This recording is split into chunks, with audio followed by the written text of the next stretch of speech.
پوری دنیا میں ڈنڈورا پیٹا جاتا ہے عورتوں کے حقوق کا، پوری دنیا کے اندر.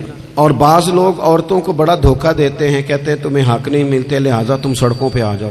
معاذ اللہ، تمہیں حق نہیں ملتے لہٰذا تم معاذ اللہ بازاروں کی رونق بن جاؤ. عورتوں کو بڑا پریشان کیا جاتا ہے حقوق کے تعلق سے.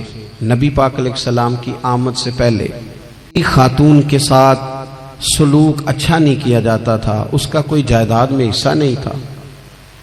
عورت کا خامد اگر فوت ہو جاتا تو وہ اپنے سسرال کے خاندان کی پراپرٹی بن جاتی معاذ اللہ، اور جس کے مرضی چاہے سپرد کر دیتے. ہندوستان کے بعض علاقوں میں ایسی کبھی رسمیں بھی پائی جاتی تھی کہ بعض عورتیں اپنے خامد کے ساتھ جل جانا مناسب سمجھتی تھی کہ بعد میں کوئی زندگی تو ہوگی نہیں. اور بیوہ خاتون اور طلاق یافتہ خاتون، اس کے بارے میں تو لوگوں کا خیال تھا کہ شاید یہ خاتون بالکل سوسائٹی اور سماج کا حصہ ہی نہیں ہونی چاہیے. قربان جائیں، یہ اعزاز میرے نبی پاک نے دیا ہے. حضور نے پہلی شادی ہی اس خاتون سے کی ہے جن کا پہلے بھی نکاح ہو چکا تھا، اور خاتون کو حضور نے حقوق دیے، جائیداد میں حصہ دیا. کہا جو بیٹیوں کی بہنوں کی پرورش کر کے آئے گا اور اچھی پرورش کر کے انہیں روانہ کر دے گا، جس طرح میری 2 انگلیاں جڑی ہوئی ہیں میرے ساتھ جڑ کے جنت میں جائے گا. اور ایک روایت میں فرمایا کہ جب کسی کے ہاں بیٹی پیدا ہوتی ہے نا تو اللہ فرشتوں کو بھیجتا ہے اور وہ اس کے گرد کھڑے ہو جاتے ہیں اور گھر والوں کو سلام کہتے ہیں اور کہتے ہیں یہ ضعیفہ ایک ضعیفہ سے پیدا ہوئی ہے، یہ کمزور یعنی صنف کے لحاظ سے کمزور نازک بچی ایک نازک ماں سے پیدا ہوئی ہے. فرشتے کہتے ہیں جو اس کی پرورش کرے گا نا اللہ قیامت تک اس کی مدد کرے گا، کہ ہمیشہ مدد ہوتی رہے. اور نبی پاک صلی اللہ تعالی علیہ وسلم کی خدمت میں آ کے جب خواتین نے کہا تھا نا یا رسول اللہ ہمارے تو دین دنیا کے معاملات میں مردوں کے تعلق سے کمزوری ہے، کئی دن تو ہم ویسے نماز نہیں پڑھ سکتی مہینے میں، کئی دن تو ہم ویسے عبادات کے قریب نہیں جا سکتی، جہاد پہ ہم نہیں جاتی، گواہی ہماری مردوں کے برابر نہیں، تو یا رسول اللہ صلی اللہ علیہ وسلم ہمارا بھی کوئی اعزاز ہے. تو حضور نے فرمایا جب کوئی خاتون حاملہ ہوتی ہے نا تو اللہ اسے اتنا ہی ثواب دیتا ہے جتنا جہاد کرنے والے کو ثواب دیتا ہے، اور جب بچہ پیدا ہوتا ہے تو اللہ تعالیٰ اسے شہادت کا درجہ عطا کرتا ہے، اور جب وہ بچوں کو دودھ پلاتی ہے تو رب اسے غلام آزاد کرنے کا ثواب عطا کرتا ہے. ایک دفعہ نا نبی پاک صلی اللہ تعالی علیہ وسلم کی خدمت عالی مرتبت میں حضرت عائشہ صدیقہ رضی اللہ تعالی عنہ نے ایک واقعہ عرض کی حضور آج میرے ساتھ عجیب معاملہ ہوا. میں گھر میں اکیلی تھی تو ایک خاتون 2 بیٹیوں سمیت آئی. اس نے کہا کہ میں بھی بھوکی ہوں، میری بیٹیاں بھی پریشان ہیں، کھانا نہیں کھایا. سیدہ پاک کہتی ہیں یا رسول اللہ میرے پاس بھی 3 کھجوریں تھیں گھر میں پڑی، یہ 2 جہاں کے شاہ ہیں پر پاس کچھ رکھتے نہیں، اور 2 جہاں کی نعمتیں ہیں ان کے خالی ہاتھ میں.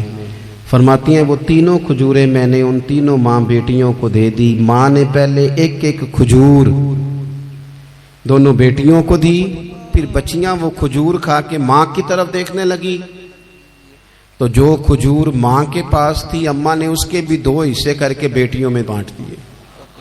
حضرت عائشہ عرض کرنے لگی یا رسول اللہ میں نے یہ بڑا نرالا رنگ دیکھا ہے، ماں کا اپنے بچوں سے پیار کا انداز. تو حضور نے کیا فرمایا؟ نبی پاک علیہ الصلوۃ والسلام فرمانے لگے سن پھر اللہ تعالیٰ نے اس عورت پر جنت کو واجب کر دیا ہے. فرمایا اللہ نے اسے جہنم سے دور کر دیا جو بیٹیوں کے معاملے میں آزمایا گیا، اور جس نے پھر ان کے ساتھ اچھا سلوک کیا. اپنا حضور کا عمل یہ تھا کہ حضور کی بڑی صاحبزادی سیدہ زینب رضی اللہ تعالیٰ عنہ یہ حضور کی سب سے بڑی صاحبزادی ہیں. یہ بخاری میں آپ کو ملے گا کہ ان کی بیٹی جناب امامہ بنت زینب چھوٹی سی عمر تھی تو جب حضور نماز کے لیے آتے تھے تو نواسی کو اٹھا کے ساتھ لے آتے تھے، اور وہ حضور نماز پڑھتے تھے تو وہ نبی پاک کے کندھوں پہ کھیلتی تھی. حضور نے عملاً بیٹیوں سے پیار کرنا سکھایا. بیٹیوں سے محبت کریں، بیٹیوں سے پیار کریں. بیٹیاں بڑی خیرخواہ ہوتی ہیں، ماں باپ کی بڑی وفادار ہوتی ہیں، بیٹیاں بڑا خاص تعلق رکھتی ہیں. جوانوں آپ سے بھی کہوں گا بہنوں کی طرف توجہ رکھیں. جو کسی کی بہن آپ کے گھر ہے اس کا بھی خاص احساس کریں، وہ بھی کسی کی بہن ہے، لیکن اپنی بہن کے ساتھ بھی خاص نسبت کا تعلق قائم رکھیں، رشتوں میں اعتدال ہونا چاہیے۔ اس صنف کو نبی پاک علیہ السلام نے خاص کر کے نوازا ہے، اور ہمارا بھی ان کے ساتھ خاص رشتہ ہونا چاہیے۔ اسی طرح کا معاملہ یتیموں کے ساتھ ہے، کمزوروں کے ساتھ ہے۔ دیکھو آج نا یہاں کمزوروں، غریبوں، مسکینوں، یتیموں کی مدد تو کی جاتی ہے، لیکن انہیں لوگ اپنے ماحول کا حصہ نہیں بناتے۔ گئے تو غریبوں میں جا کے کپڑے تقسیم کر رہے، کبھی گئے تو غرباء کو کچھ وقتی طور پر کچھ ضروریات زندگی دے دی، کبھی عیدیاں بانٹ دی، کبھی سیلاب زدگان میں چلے گئے۔ غرباء کو کچھ نہ کچھ صدقات تو دے دیے جاتے ہیں، ان پر کچھ خیرات تو کر دیا جاتا ہے، لیکن انہیں سوسائٹی کا، ماحول کا حصہ نہیں بنایا جاتا۔ ایسا نہیں ہوتا کہ ان غرباء کے بچوں کو اٹھا کے بڑے شہروں میں لایا جائے، ان کی تعلیم کا خیال کیا جائے، انہیں اپنے ماحول میں رکھا جائے، ان کی بہترین پرورش کا بندوبست کیا جائے۔ کائنات میں بڑے لوگوں نے کام کیا ویلفیئر کا، بڑے لوگوں نے غریبوں کے ساتھ تعاون کیا، بڑے لوگوں نے محبت کی، سب قابل تعریف ہے، لیکن ہم نے یہ کیا کہ ان کی امداد تو کی، محرومیوں کا ازالہ نہیں کیا۔ امداد لے رہے تھے تو ان کی پچھلی نسل بھی امداد لے رہی تھی، یہ نسل بھی امداد لے رہی، اور خدا نہ کرے کہ اگلی نسل کو بھی امداد لینا پڑے۔ میرے نبی پاک صلی اللہ تعالی علیہ وسلم کا انداز کچھ اس طرح کا ہے کہ امام بہقی نے لکھا ہے، حضرت بشیر بن عقبہ رضی اللہ تعالیٰ عنہ کہتے ہیں میرے والد انتقال کر گئے تھے، اور میں ایک جگہ پہ بیٹھ کر رو رہا تھا کہ نبی پاک صلی اللہ تعالی علیہ وسلم میرے قریب سے گزرے، کیوں روتے ہو؟ اللہ میرے والد کا انتقال ہو گیا، میری والدہ رخصت ہو گئی۔ تو یہ ہمیں حضور نے سبق دیا ہے، یہ یتیموں غریبوں کا خیال رکھنے کا یہ بھی ایک نقطہ، یہ بھی انداز ہے۔ کائنات کا بڑے سے بڑا درد دل رکھنے والا بندہ یہاں تک نہیں جا سکتا جو میرے رسول کریم نے بیان فرمایا۔ کہتے ہیں نبی پاک علیہ السلام فرمانے لگے، بشیر بن عقبہ تو اس بات پر راضی نہیں کہ میں تیرا باپ ہوں اور عائشہ تیری ماں ہو؟ تجھے ہم شامل کر لیں اپنے گھرانے میں، آ جانا، مکمل تیرے معاملات کا خیال کیا جائے تو آ جا۔ اتنا بڑا درجہ نبی پاک نے تو حضرت سلمان فارسی کے بارے میں بھی فرمایا کہ میں نے انہیں اپنی اہل بیت میں شامل کر لیا۔ رسول اللہ صلی اللہ تعالی علیہ وسلم غرباء کے لیے، مساکین کے لیے، یتیموں کے لیے، ناداروں کے لیے جو خاص احسان بن کے آئے، وہ یہ والا لہجہ نہیں کہ ہم مطمئن ہو گئے کہ ٹھیک ہے ہم گئے تو تھے، اتنے پیکٹ بانٹ تو آئے، اتنا کچھ ہم نے دے تو دیا، فلانا کام کر تو لیا، اور ویسے وہ بھی کب تک کیا؟ جب تک خبریں تیز تھیں۔ ہمارے ملک میں سیلاب آیا، میڈیا نے خبر دی، شور ہوا، لوگوں نے بڑی کوشش کی، الحمدللہ بڑے اچھے جذبات کا اظہار کیا، ڈھیر سارے لوگ وہاں گئے۔ میں آپ سے پوچھتا ہوں کہ کیا سیلاب زدگان سارے اپنے اپنے گھروں میں چلے گئے؟ ان کے گھر بن گئے؟ لیکن ہمارے جذبے کیوں ٹھنڈے ہو گئے؟ اس لیے کہ خبریں ٹھنڈی ہو گئی۔ ہم تو چلتے ہیں ٹرینڈ کے ساتھ کہ آج کل ٹرینڈ کیا ہے، اگر خبر ادھر کی ہے تو ذوق ادھر کا ہے، خبر ادھر کی ہے تو ذوق ادھر کا ہے۔ دیر پا کام کرنا اور خاص جذبات پیدا کرنا ان لوگوں کے لیے۔ حضرت سیدنا عبداللہ بن ابی اوفا رضی اللہ تعالیٰ عنہ روایت کرتے ہیں، ایک یتیم بچہ آیا تھا، اس نے عرض کی حضور میری ماں بھی بھوکی ہے اور میری ایک ہمشیرہ ہے وہ بھی بھوکی ہے، اے روٹی دا دکھ نہ پوچھو، روٹی تے بندہ کھا جاندی جے۔ یہ جو بھوک ہوتی ہے نا، بھوک، بہت سارے لوگ نا، میں ایک شادی میں تھا تو وہاں ایک دو لوگ کھانا کھا رہے تھے، تو بعض لوگ انہیں دیکھ دیکھ کے مذاق کر رہے تھے، ویڈیو بنا رہے تھے، کہتے دیکھو کھانا ہی نہیں آتا، کیا انداز ہے، سارا ان کا منہ جو ہے وہ کھانے سے بھر گیا، ہاتھ دیکھو کہاں تک ان کے لتھڑ گئے، کیا انداز ہے۔ تو میں نے کہا تم ان کے کپڑے بھی تو دیکھو نا، انداز، بیٹھنا اٹھنا، کپڑے پہننا، یہ غریبی کا پتہ دیتے ہیں۔ بھوک جب تیز لگی ہو پھر کھانے کے آداب لوگوں کو یاد نہیں رہتے۔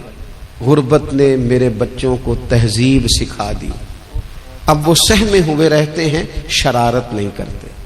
وہ عزیز ہوتا یہ ہے کہ جب انسان کو بھوک شدید لگی ہو نا، پھر اسے ڈاکٹر کی ہدایات نہیں یاد رہتی، پھر تو پیٹ کی آگ بجھانے کو لوگ دوڑتے ہیں۔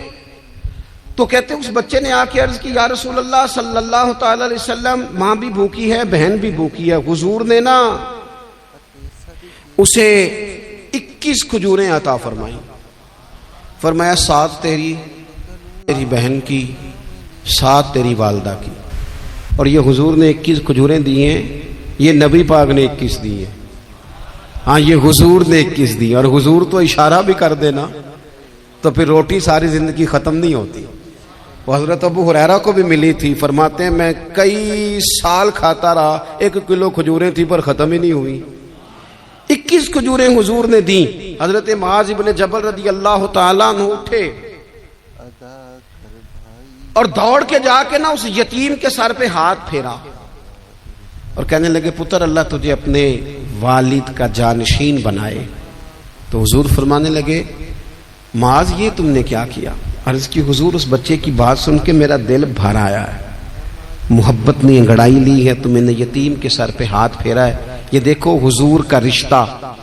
نبی کریم فرمانے لگے سن پھر جس نے کسی یتیم کے سر پر محبت سے ہاتھ ہی پھیر دیا نا تو اللہ ہر بال کے بدلے اسے ایک نیکی بھی عطا کرے گا، ایک گناہ بھی معاف کرے گا، ایک درجہ بھی بلند فرمائے گا۔ چلو ہاتھ ہی پھیر دیا، تو نے کچھ تو کیا یتیم کے ساتھ، تیرا کوئی تو اس سے رشتہ ہوا۔ اور تیسرا طبقہ ہے غلاموں کا، مسکینوں کا، غریبوں کا۔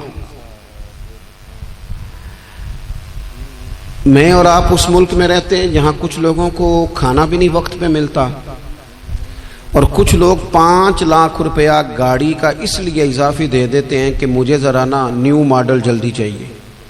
ملک کی حالت یہ ہے کہ بعض لوگوں کے پاس پیسے نہیں ہیں کہ بچوں کی فیس بھر سکیں، لیکن دوسری طرف حال یہ ہے کہ نئے ماڈل کا موبائل اگر مارکیٹ میں آتا ہے تو وہ ختم ہو جاتا ہے، ملتا ہی نہیں، وہ شارٹ ہو جاتا ہے۔ کچھ لوگوں نے اس طرح کیا ہے کہ انہوں نے یہ سمجھا ہے کہ دولت شاید موج کرنے کے لیے ہمیں دی گئی ہے، ایسی چیزیں اوڑے، طرح طرح کے معاملات کریں، انہوں نے یہ طے کر لیا ہے۔ اس کا نقصان کیا ہوا ہے؟ اس کا نقصان یہ ہوا ہے کہ کچھ لوگ غربت کی سطح سے نیچے آ گئے ہیں بیچارے۔ نبی پاک کا جو احسان ان غریب لوگوں پر ہے، حضور علیہ السلام کے پاس نا حضرت عبداللہ ابن عمر روایت کرتے ہیں اور طبرانی میں موجود ہے، حضور کے پاس نا 10 دینار تھے، ہمارے پاس بھی پیسے ہوتے ہیں نا۔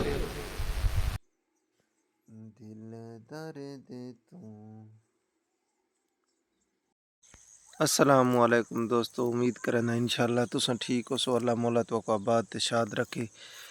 اچھا، آپ اپنے پیارے دوستوں سے گزارش ہے کہ ہمارے چینل کو ضرور سبسکرائب کریں اور بیل آئکن کو دبائیں تاکہ آنے والی نئی ویڈیو بآسانی پہنچتی رہے۔ سرائیکی بلال 786 کو ضرور دیکھیں۔